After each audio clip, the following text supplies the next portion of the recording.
Today we're planting out our pollinator beds. Here I've got a variety of wildflowers and things the pollinators are gonna love. First I have to prep the beds. To do this, first I'll come through with a rake to break up the soil. Next I'll take the gardening square and level everything out. Of course I'll clean up the mess I made. Next I'm going through and making 1-foot plots to separate out the variety of seeds that we have. This way we can keep track of which plants the pollinators like most. Now that I've got my plots laid out, I'll start coming in with my seeds. Up first we have dill. Dill is great because the bees love it and some butterflies lay their eggs in it. I like to create a little crease in the seed bag. That way I can spill the seeds out in a single file line. I can tap the top of my wrist to get a nice even disbursement of seeds. It almost creates a makeshift funnel. I'll use the wrist tapping technique to evenly disperse the seeds throughout this 1-foot plot. I use paper clips to help store the remainder of the seeds for next season. Up next is one of my favorites, lavender. I had good luck with lavender back here last year, so I'm assuming it's going to grow pretty well this year too. I may have shaken a bit too vigorously here because I'm pretty sure I used up this entire seed packet. On top of that, a gust of wind came through and spread all the seeds around to different plots, but that's okay. This is a pollinator patch. This is supposed to be kind of wild and unkempt. Up next, we'll go in with some purple coneflower.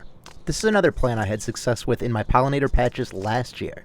It did a really good job attracting bees and butterflies as well. The reason you want to attract pollinators to your garden is simple. Your fruiting plants will also put out flowers.